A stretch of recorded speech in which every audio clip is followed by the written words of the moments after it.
शब्दार्थ, अनुवाद एवं तात्पर्य his divine grace Shri Bhaktivedanta Swami Srila Prabhupada ji के द्वारा। जगत गुरु श्रील प्रभुपाद की।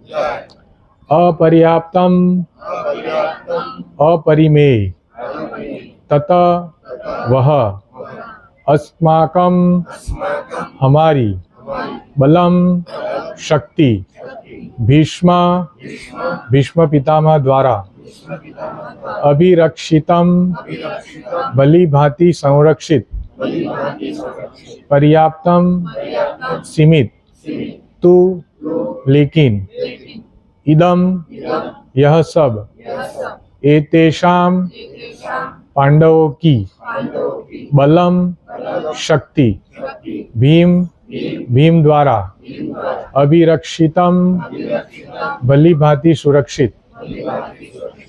अनुवाद।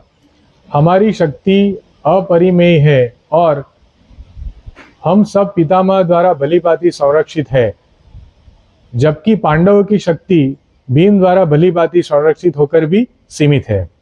तात्पर्य।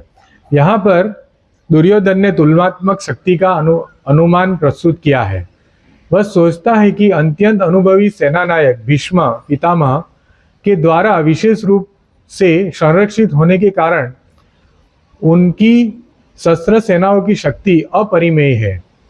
दूसरी ओर पांडवों की सेनाएं सीमित है, क्योंकि उनकी सुरक्षा एक कम अनुभवी नायक भीम द्वारा की जा रही है, जो भीष्म की तुलना में नगण्य है। दुर्योधन सदैव भीम से ईर्ष्या करता था, क्योंकि वह जानता था कि यदि उसकी मृत्यु कभी भी हुई तो वह भीम के द्वारा ही होगी। किंतु साथ ही उसे दृढ़ विश्वास था कि भीष्म की उपस्थिति में उसकी विजय निश्चित है, क्योंकि भीष्म कहीं अधिक उत्कृष्ट सेनापति है। वह युद्ध में विजयी होगा, ये उसका दृढ़ निश्चय था। ओम अज्ञानतिमिरान्धस्य ज्ञानाञ्जनशलाकया चक्षुरुन्मिलितं येन तस्मै श्री गुरुवे नमः। नमो विष्णुपादाय कृष्णप्रेष्ठाय भूतले श्रीमते भक्ति विकास स्वामिनिति नामिने। नमो विष्णुपादाय कृष्णप्रेष्ठाय भूतले श्रीमते भक्ति वेदांत स्वामिनिति नामिने। नमस्ते सारस्वते देवे गौरवाणी प्रचारिणे निर्विशेष शून्यवादी पाश्चात्य देश तारिणी। जय श्री कृष्ण चैतन्य प्रभु नित्यानंद श्री अद्वैत गदाधर श्रीवासादि गौर भक्तवृंद। हरे कृष्णा कृष्णा कृष्णा हरे हरे, हरे राम राम राम हरे हरे। तो हम प्रथम अध्याय में देख रहे हैं, सेना निरीक्षण चल रहा है। खास करके दुर्योधन जो है अंदर से थोड़ा तो डरा हुआ ही था, लेकिन जैसे जब युद्ध होता है तो हम देखते हैं कि मानसिक स्तर जो है सेनापति का या जो युद्ध करने वाले हैं उससे बल प्राप्त होता है। जितना मानसिक रूप से हम स्थिर है और आत्मविश्वास भरे हैं तो उतना युद्ध में परिणाम अच्छा आता है। तो यहाँ एक तुलनात्मक शक्ति का अनुमान प्रस्तुत किया है। तो अनुवाद में ये श्लोक है, उसमें हम आगे भी देख रहे हैं कि ये दुर्योधन जो है वो हर तरह से देख रहा है कि कौन कौन से जो योद्धा है दोनों पक्ष में कैसे योद्धा है और कैसे जीता जा सकता है, तो तर्क वितर्क कर रहा है। तो अभी जो है तर्क वो उसके मन में जो चल रहा है, बोल रहे हैं कि हमारी शक्ति अपरिमेय है। मीन्स जिसका कोई अपरिमेय, परिमेय यानी जिसका सीमित मात्रा में होना, तो अपरिमेय है। क्यों ऐसा वो सोचता है? क्योंकि उसके साथ भीष्म पितामह है। तो भीष्म पितामह बहुत ही एक्सपीरियंस सेनापति है। उनकी जो गाथाएं है हम देखेंगे तो उससे उसको आत्मविश्वास मिल रहा है भीष्म को, दुर्योधन को, कि मेरा तो सेना कभी भी विनाश नहीं होगा, हमारा कभी भी हार नहीं होगी और ये सेना सबसे संरक्षित सेना है, क्योंकि उसका सेनापति है वो बहुत ही अनुभवी है। उसकी तुलना में जो पांडवों की सेना का जो सूत्रधार सेनापति जो है वो भीम है। और हम देखते हैं कि भीम जो है वो भीष्म पितामह के सापेक्ष में तो कम ही अनुभवी है। हालांकि बल है भीष्म में, भीम में बहुत बल है, लेकिन जो अनुभव भी जरूरी होता है जब हम युद्ध के मैदान में उतरते हैं।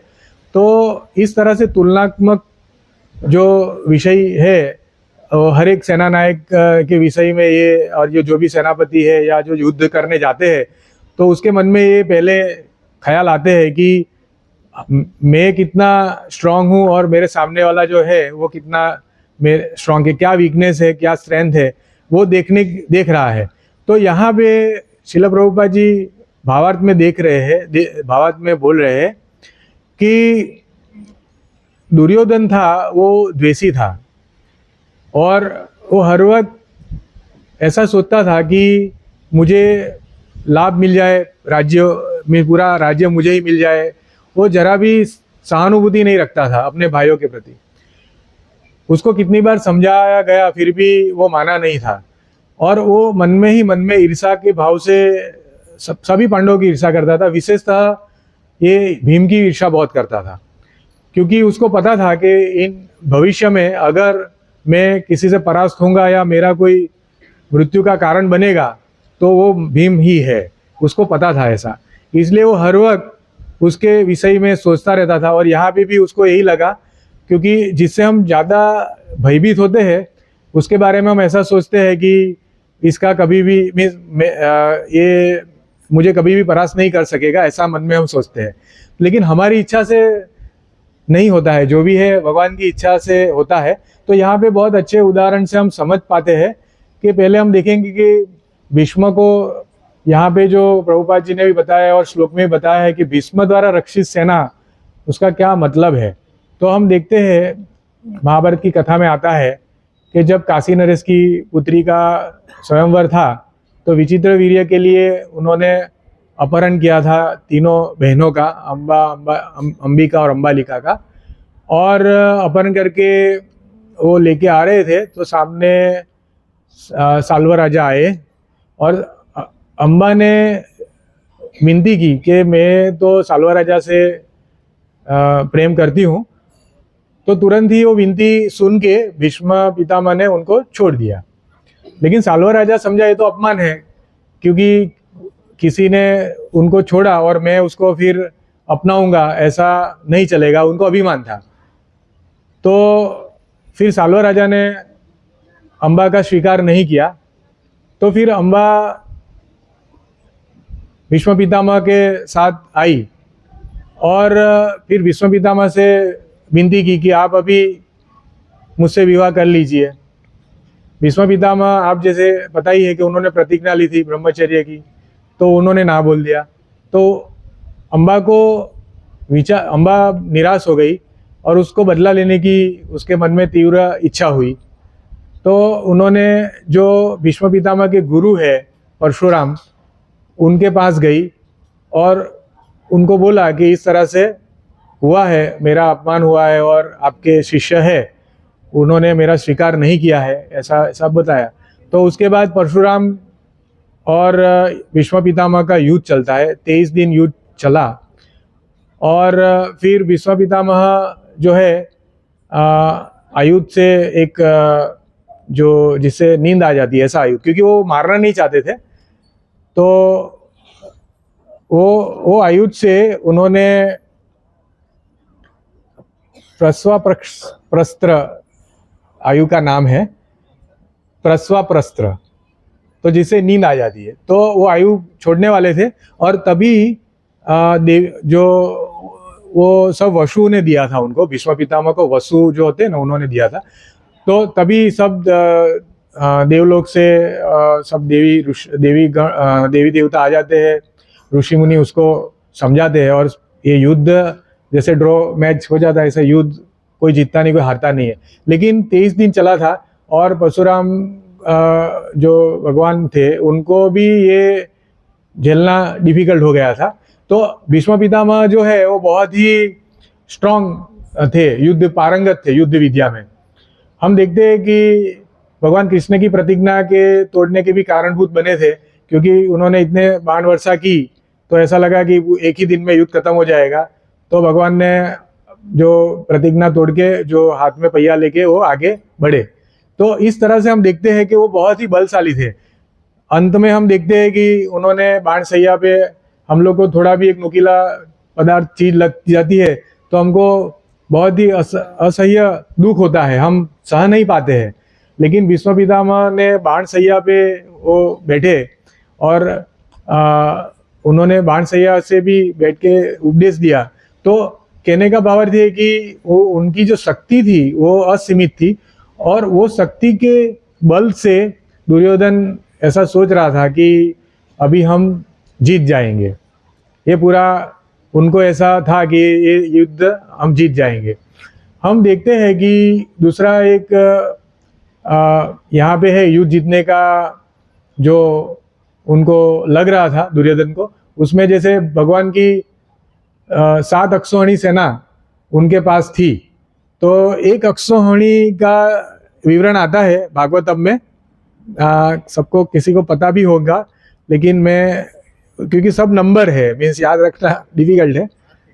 नहीं, 7 अक्षौहिणी सेना है भगवान की जो इन्होंने ले ली थी। तो वो सेना का विवरण है कि कितने उसमें हाथी है, कितने, जैसे इसमें 21,870 रथ होते हैं एक अक्षौहिणी सेना में। भागवतम के कैंटो फर्स्ट में आता है। फिर उतने ही हाथी होते हैं 21,870। फिर उसमें 1,09,650 पैदल सैनिक होते एक अक्षौहिणी सेना में और 65,600 घुड़सवार होते हैं। तो इसको एक पूरा मिला के एक अक्षौहिणी सेना बोलते हैं। तो ऐसा बहुत सारी सेना दुर्योधन की सेवा में थी जो उन्होंने भगवान से मांग लिया था। तो और दूसरी ओर देखते हैं कि पांडवों ने भगवान का चयन किया। तो यहाँ पे हम देखते हैं कि जब भगवान कोई जैसे कितना भी सामने वाला पक्ष स्ट्रांग हो, लेकिन अगर भगवान नहीं है वहाँ पे तो उसका कोई उपयोग नहीं, कोई फायदा नहीं है, उसकी शक्तियाँ सीमित हो जाती है। उसके सामने हम देखते हैं कि पंगुल लंघते गिरि मीन्स अगर भगवान की सेवा में हम कार्यरत रहते हैं तो भगवान हमको असीम शक्तियाँ प्रदान करते हैं। हम देखते हैं ऐसे ऐसे कार्य लोग कर रहे हैं जो सेवा में है। जैसे हम देखते हैं कि जो फॉरेनर डिवोटीज है तो वो उनको कुछ हमारी भारतीय संस्कृति के बारे में पता नहीं है, वैदिक कल्चर के बारे में पता नहीं है, लेकिन श्रील प्रभुपाद जी के पुस्तक के संसर्ग में आते हुए भगवत भक्ति करते हुए भगवान ने उनकी इतनी शक्ति प्रदान की कि उन्होंने पूरा संस्कृत सीख लिया, कई लोगों ने हिंदी सीखा। फिर वो तो ठीक है, लेकिन भक्ति में भी बहुत आगे है, सेवा भक्ति में, जैसे हमारे गुरु महाराज है। तो वो सब कैसे हुआ? क्योंकि भगवान के शेल्टर में जाने से भगवान शक्ति प्रदान करते हैं। ये जो शक्तियाँ दिख रही है बाहर से दुर्योधन को, वो शक्तियाँ जो है एक तरह से वो सही रूप में नहीं है। वो शक्ति वो एक तरह से माया के प्रभाव में है दुर्योधन, और ईर्षावश वो अपने आप को शक्तिशाली मान रहा है और अपने जीतने की कामना कर रहा है। तो ये उसका भूल धारणा है। तो उसी तरह हम देखते हैं जो उदाहरण आता है रामायण में कि राम जी की सेना में कैसे थे सब, पशु थे, हाँ बंदर थे राम जी की सेना में, और सामने रावण की सेना में बड़े बड़े महारथी थे। रावण खुद ही बहुत बड़ा महारथी था, मायावी था। तो ऐसा नहीं है कि हम ऐसे सोचेंगे तो ये बंदरों की सेना क्या कर सकती है, लेकिन हम देखते हैं रामायण के युद्ध में क्योंकि भगवान की सेवा में थे, भगवान के साथ थे, तो ये फर्क पड़ जाता है। तो हमको ये सीखना है। यहाँ देखते हैं कि माया का प्रभाव जो है हमारे लिए एक युद्ध की परिस्थिति जैसा है कि हम दिन ब दिन हम देखते हैं कि माया हमारे पे अटैक करती है। भौतिक गुण जो 3 गुण की रचना ऐसी की गई है, भौतिक जगत की रचना ही ऐसी है जिसकी अधिष्ठाता देव माया शक्ति है। तो ये माया के प्रभाव में सभी जीव सत्व रज तमो गुण के वश, गुण यानी गुण का एक दूसरा अर्थ, संस्कृत का जो दूसरा अर्थ है गुण शब्द है, उसका अर्थ है पाश या बंधन या डोरी। तो हम बंधन में हैं, 3 गुणों के बंधन में हैं।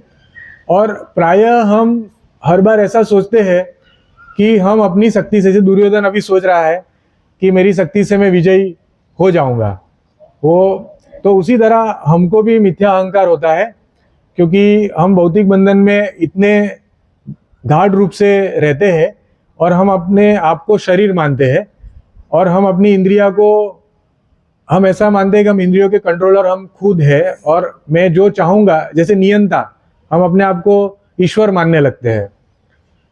तो उसके कारण क्या प्रभाव होता है कि ये जगत में हम फंसते रहते हैं, हम कर्मफल के बंधन में फंसते रहते हैं और माया हमको 3 गुण से प्रभावित करती है, सत्व रज तमस से, और उसके वश में आते हुए हम हमारी पूरी जिंदगी ऐसे कार्य करते हैं जो सत्व रज तमो से प्रभावित हो। जैसे 4 जो नियम है हम बताते हैं ब्रह्म विष्णु गौड़ीय संप्रदाय में, नशा, मांसाहार, जुआ, व्यभिचार।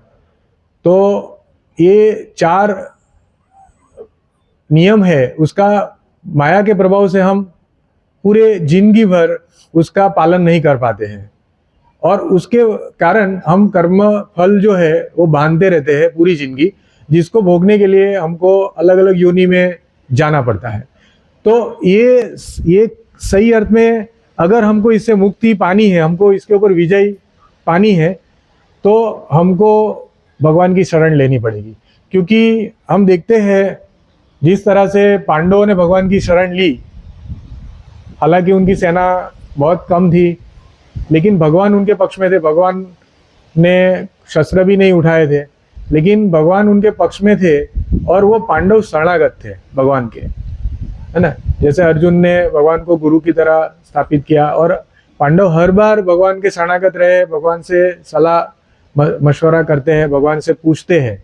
तो ये गुण के कारण भगवान उनके विशेष भक्तों पे भगवान का विशेष स्नेह है। तो भले ही बाह्य रूप से देखते हैं कि उनकी शक्तियां कम है, बाह्य रूप से ऐसा दिख रहा है कि पांडव के पास भीष्म पितामह जैसे सेनापति नहीं है, लेकिन उनके पास भगवान है, तो वो उनकी विजय निश्चित है। तो हम देखते हैं 7वें अध्याय के 14वें श्लोक में 7.14 में 14 और 15 दो बहुत अच्छे श्लोक है, जिसमें हम समझ पाते हैं कि हमारी माया शक्ति कैसे कार्यरत है और कैसे लोग जो है दुर्योधन जैसे लोग, वो उसे माया कैसे, उनको माया कैसे प्रभावित करती है। तो 14 श्लोक जो है 7.14 7वां अध्याय भागवत गीता यथारूप भगवत ज्ञान में, देवी ऐसा गुणमयी मम माया दूरत्वया मामेव प्रपद्यन्ते माया तेताम तरंती थे। तो प्रकृति के 3 गुणों वाली यह मेरी शक्ति को पार करना काफी कठिन है, किंतु जो मेरे शरणागत हो जाते वो सरलता से उसे पार कर जाते। तो वैसे जीतना कठिन था, पांडवों के पास इतने महारथी नहीं थे, लेकिन उन्होंने भगवान का चयन किया था जो माया के अधिष्ठिता देव है। माया उनके नियंत्रित रहती है, भगवान के नियंत्रित कार्यरत है। तो जब हम माया शक्ति को परास्त करने की चेष्टा करेंगे अपने आप, तो हमारा विजय नहीं होगा, जैसे दुर्योधन अभी ट्राई कर रहा है। तो उनकी सोच ऐसी है कि मेरे बल से या मेरे सेनापति के बल से मैं जीत जाऊंगा, लेकिन पांडवों की सोच कैसी है कि भगवान के बल से, भगवान की इच्छा से हम युद्ध करेंगे और हम जीतेंगे। तो हमारी इच्छा और ऐसी हमारी सेपरेट इच्छा के कारण माया शक्ति हमको प्रभावित करती है और हमारा मन जो है वो इंद्रियों के विषय भोग के लिए आकांक्षित रहता है। जब हम हमारी इच्छा को भगवान की इच्छा के साथ जोड़ते हैं, तब अपने आप मन के विषय जो है, मन को और इंद्रिय के विषय है, वो अपने आप उसका समन हो जाता है और वो धीरे धीरे, उसका कहने का मतलब है कि वो भगवान की ओर मुड़ जाते हैं। तो उसको हमको सहजता से हम उसको कंट्रोल कर पाते हैं, क्योंकि वो भगवान की सेवा में निहित है। तो ये साइंस है कि हम लोग कई बार सोचते हैं कि हमारी इंद्रिया हमारे वश में नहीं है। जो थोड़े से आत्मज्ञान की चेष्टा कर रहे हैं, थोड़े से अथा तो ब्रह्म जिज्ञासा उनके दिमाग में है, तो सोचते हैं कि कई बार हम चाहते हुए भी हमारे बस में इंद्रिया नहीं है। तो क्यों ऐसा है? तो उसका मूल कारण ये है कि हमारी चेष्टा इंद्रियों को कंट्रोल करने की ऐसी रहती है कि मैं खुद करूँगा। तो जैसे योगी है, ज्ञानी है, उनकी चेष्टा ऐसी रहती है, कर्मी है। हालांकि भक्त जो है वो हर वक्त अपनी इंद्रियों को भगवान की सेवा में लगा देता है और उसके कारण अपने आप ही इंद्रियां कंट्रोल हो जाती है और अपने आप वो इंद्रियों को विजयी, जैसे यहाँ पे जो युद्ध का माहौल है तो अर्जुन की विजय इसलिए निश्चित है कि वो भगवान के शरणागत है। तो हमारे मनुष्य जीवन की भी विजय क्या है? जब हम इंद्रियों के पास से, ये भौतिक बंधन से मुक्त होंगे, ये हमारे मनुष्य जीवन का विजय है। बाकी तो जैसे अलग अलग प्राणियां, पशु, पंखी हम देखते हैं, वो जीवन जीते हैं, वो भी आहार निंद्रा भय मैथुन, वो भी खाना खाते हैं, वो भय की व्यवस्था करते हैं, निंद्रा लेते हैं और अपने बच्चे पैदा करते हैं। तो उनका जीवन चक्र भी ऐसा ही है। तो हमारा अगर जीवन चक्र भी ऐसा रहेगा तो हमारा पूरा जीवन श्रम हो जाएगा और हमारा काल के प्रभाव से एक दिन हमारी मृत्यु होगी और फिर से कोई दूसरी योनि मिल जाएगी। तो ये हमारा विजय नहीं हुआ, ये दुर्योधन जैसा हो गया, हमारी हार हो जाएगी। तो हमको जब भगवान के पक्ष में रहेंगे, भगवान की इच्छा से तादात्म्य होंगे, भगवान की इच्छा क्या है वो कैसे जाने, हमको तो पता नहीं है। तो भगवत गीता में भगवान ने अपनी इच्छा सब बता दी है और एक अलग अलग श्लोक के माध्यम, जैसे यहाँ पे भगवान खुद बता रहे हैं, मामेव प्रपद्यन्ते माया तेताम तरन्ते। प्रपद्यन्ते यानी शरण में आना, है ना। तो जो मेरी शरण में आएगा, मामेव मेरी शरण में आएगा, वो माया से मुक्त हो जाएगा, माया को लांघ जाएगा। तो भगवान खुद बता रहे हैं कैसे करना है। जैसे हम कई बार पढ़ते हैं तो जो इम्पोर्टेंट पॉइंट है तो लिख लेते हैं, जैसे परीक्षा में हम उत्तीर्ण हो जाए। तो यही सब जो है पॉइंट है, 700 पॉइंट्स दिए हैं भगवत गीता में, वो जीवन को विजयी करने के लिए है। और जीवन की विजयी जैसे बोला, उसकी जो व्याख्या है, मनुष्य जीवन का विजयी उसमें ही है कि हमारा दूसरा जन्म ना हो और उसके लिए हमको प्रयत्नशील रहना चाहिए। तो अभी दुर्योधन की स्थिति का वर्णन दूसरे श्लोक में आता है, 15वें श्लोक में 7वें अध्याय के। नमा दुष्कृत्य मूढ़ा प्रपद्यन्ते नराधमाः मायया अपहत ज्ञाना आसुरम भावमाश्रिताः। तो कैसे लोग जो निपट मूर्ख है, जो मनुष्य में अधम है, जिसका ज्ञान माया द्वारा हर लिया गया है, तथा जो असुरों की नास्तिक प्रकृति को धारण करने वाले हैं, ऐसे दुष्ट मेरी शरण ग्रहण नहीं करते हैं। तो भगवान खुद बता रहे हैं कि ऐसे ही आप देखते हैं, अर्जुन के माध्यम से हम ये देख सकते हैं सब गुण इसमें थे, है ना। जैसे वो उसका जो ज्ञान था वो माया द्वारा हर लिया गया था, इसलिए वो ऐसे विजय की कामना कर रहा था कि जो शक्य नहीं है भगवान के बिना। तो ऐसे लोग भगवान की शरण ग्रहण नहीं करते हैं और ये बड़ी ही मूर्खता है। भगवान बोलते हैं कि जो मनुष्य मेरी शरणागत नहीं होता है, मेरी शरण ग्रहण नहीं करता है, वो मूर्ख है। हालांकि हम देखते हैं कि हमारा उद्भव ही हमको जो बुद्धि प्रदान की है वो भगवान को समझने के लिए है, ये माया को समझने के लिए, कैसे कार्यरत है, इंद्रिय कैसे कार्य कर रही है, हमारा क्या गति है। प्राणी ये समझ नहीं पाएंगे कभी भी। तो मनुष्य जीवन का परम लाभ लेना है। जैसे बताते हैं श्वेतासत्य उपनिषद में कि ब्रह्मा तथा शिव दोनों ही माया के वश में रहते हैं, केवल विष्णु माया के स्वामी है, अतः वह बद्ध जीव को मुक्त कर सकते हैं। वेदों में श्वेतासत्य उपनिषद 3.8 में उसकी पुष्टि की गई है कि शिव, ब्रह्मा आदि देव जो है, इंद्र, चंद्र, वरुण, भगवान को मुकुंद कहा गया है, जो माया से मुक्ति दिलाते हैं। तो ऐसा नहीं है कि इस्कॉन में है इसलिए हम इस तरह से बोल रहे हैं भगवान कृष्ण ही महान है, ऐसा नहीं है। श्वेतासत्य उपनिषद, ब्रह्म संहिता, काफ़ी ग्रंथ है, काफ़ी स्तुतियाँ हैं अलग अलग ऋषि मुनियों की, महाजनों की, जो समान रूप से भगवान के गुणगान करते हैं। तो यहाँ पे बोल रहे हैं कि हमको किसकी शरण में जाना चाहिए, कि ब्रह्मा शिव भी खुद गुणों के प्रभाव में है, तो वो हमको माया के गुण से मुक्त नहीं कर पाएंगे। श्वेतासत्य उपनिषद में ये श्लोक आया है, जिसका अर्थ है कृष्ण को जान लेने पर भी मुक्ति संभव है। तो पांडवों को पता था, इसलिए वो कृष्ण को जानते थे, इसलिए उनकी संभव हुई जीत। शिव जी की पुष्टि करते हुए केवल विष्णु कृपा से मुक्ति प्राप्त की जा सकती है, शिव जी भी खुद उसकी पुष्टि करते हैं।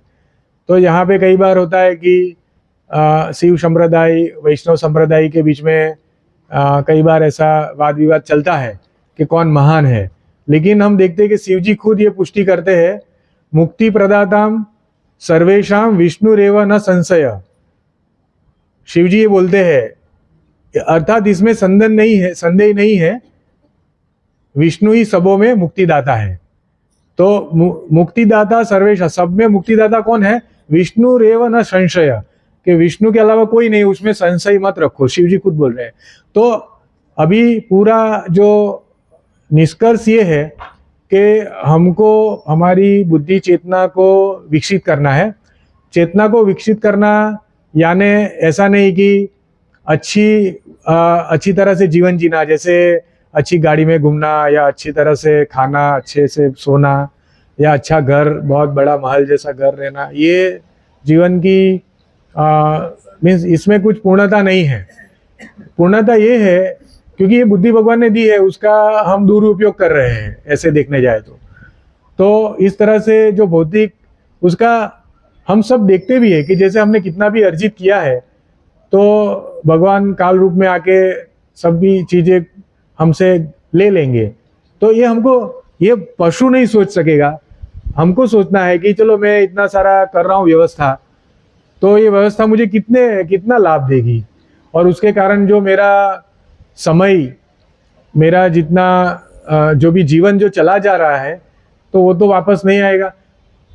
हालांकि हम गृहस्थ हैं, सभी लोग प्राय यहाँ पे गृहस्थ है, तो शास्त्र बताते हैं कि गृहस्थ जीवन में हम कार्यरत रह सकते हैं, लेकिन वो कार्य जो है वो सिर्फ हमारी शरीर को टिकाने के लिए जितना जरूरी है उतनी व्यवस्था काफ़ी है। और बाकी का जो समय है, हम देखते हैं कई भक्त इस्कॉन में है कि वो अपना थोड़ा सा समय देते हैं, वो भी गृहस्थ है, उनके भी घर है, बच्चे हैं, पत्नियां हैं, उनको भी टैक्स आता है, ये जो घर का टैक्स, लाइट बिल सब, लेकिन अपना पूरा नियोजन किया है समय का कि जिससे ज़्यादा से ज़्यादा बुद्धि का उपयोग भगवान को जानने के लिए वो करे। क्योंकि समय जो है वो हम हर दिन, हमारा जो जीवन है वो कम हो रहा है और हम कभी भी मृत्यु के शरण में चले जाएंगे।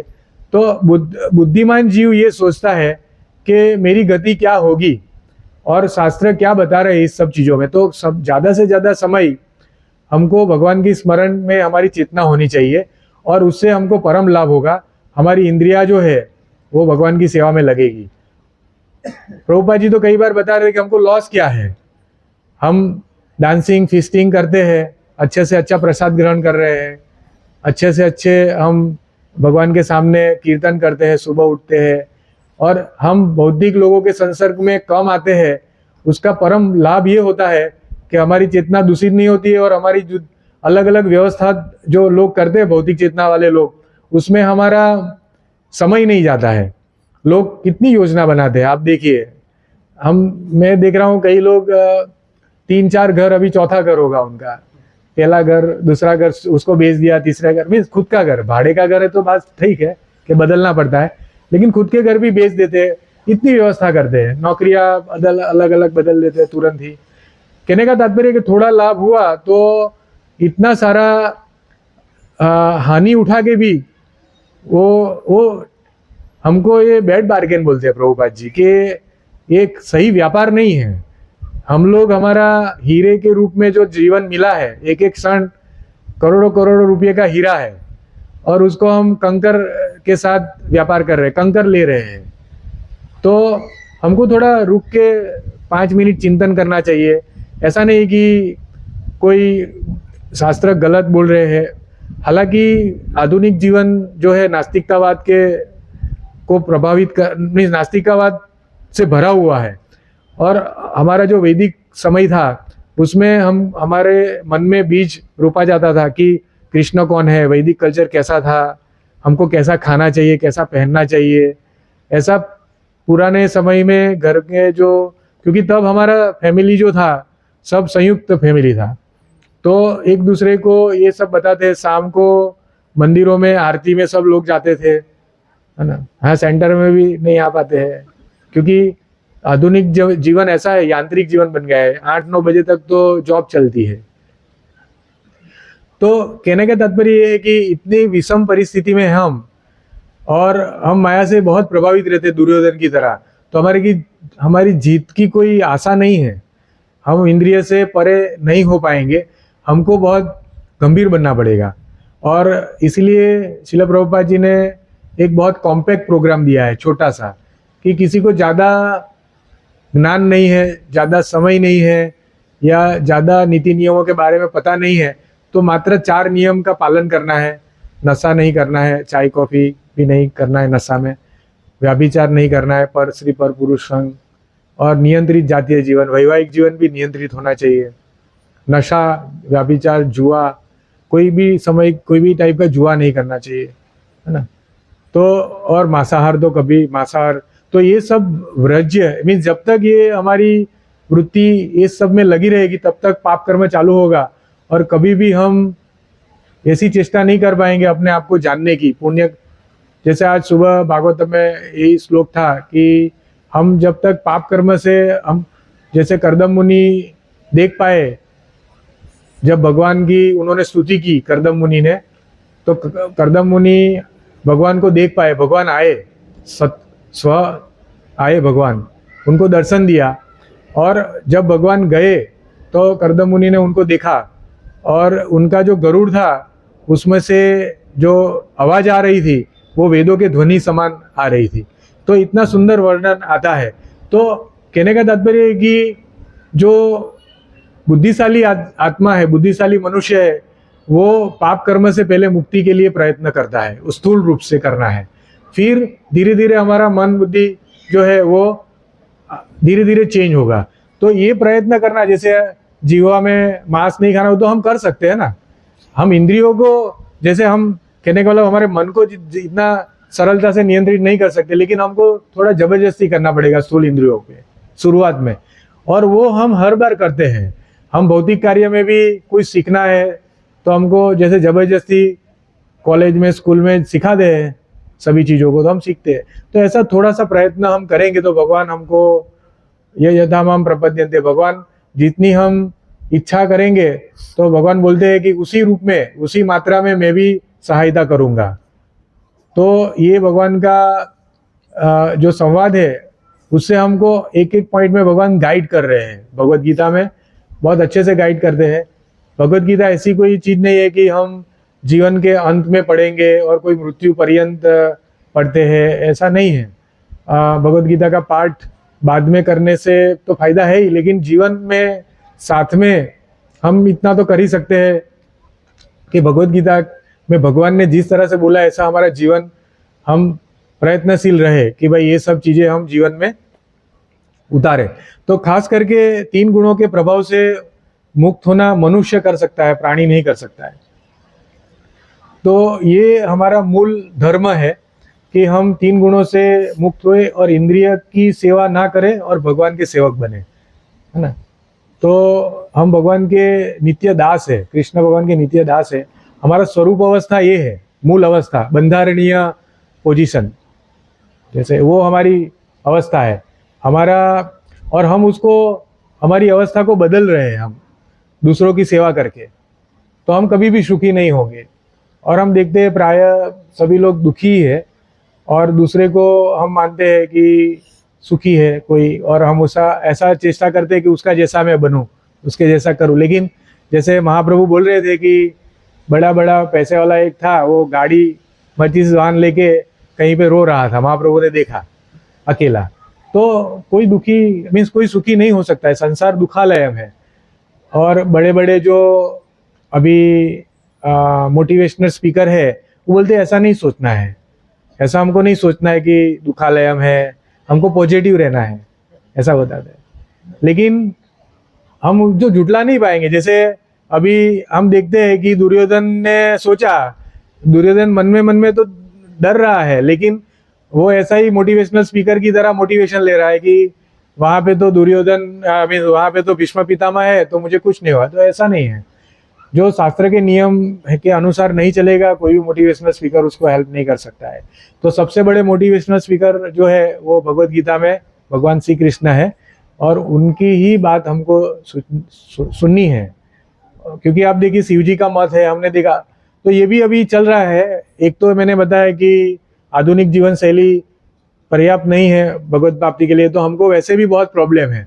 तो प्रभुपाद जी ने हमको बोला 4 नियम करो, मंगला आरती करो, 16 माला जप हरे कृष्णा महामंत्र का, हरे कृष्णा कृष्णा कृष्णा हरे हरे, हरे राम राम राम। तो हमको लगता है बहुत सरल है, ये बहुत सरल है, उसमें क्या लाभ होगा। हम लोग ज्यादातर कॉम्प्लेक्स, हमारा जीवन ऐसा है कि हम लोग इजी चीज को नहीं एडेप्ट करते। 4 नियम करना इजी है, उससे हमारा शारीरिक रूप आर्थिक रूप से भी हम परेशान कम होते हैं। अब देखिए कौन परेशान होगा, कौन आत्महत्या का, अभी देखते हैं ज्यादातर आत्महत्या लोन के कारण हो रही है। इतना सारा लोन ले ले रहे है ना, तो ये क्या है, 4 नियम का पालन नहीं करेंगे, लोन लेना पड़ेगा। तो हम शारीरिक रूप से, आर्थिक रूप से, सामाजिक रूप से हमारी उन्नति होगी, आध्यात्मिक रूप तो होगी ही होगी। तो 4 नियम बहुत उपयुक्त है, जो माया से हमको छुड़ा सकते हैं, भगवान की ओर हमको मोड़ सकते हैं, और मनुष्य जीवन का हम परम लाभ प्राप्त कर सकते हैं। तो दुर्योधन की तरह हमको नहीं बनना है, तो मूर्ख भगवान हमको मूढ़ बोलेंगे, है ना। हमको माया की प्रभाव से छोड़ने का प्रयत्नशील रहना चाहिए, तो हम ये जीवन की जो युद्ध है वो हम जीत पाएंगे, नहीं तो माया हमको हरा देगी। हरे कृष्ण। किसी को कोई प्रश्न है? नए आए हुए भक्त का हम स्वागत करेंगे एक बार हरे कृष्ण महामंत्र बोल के। तो अपनी जगह पे कृपया खड़े हुए, कोई नया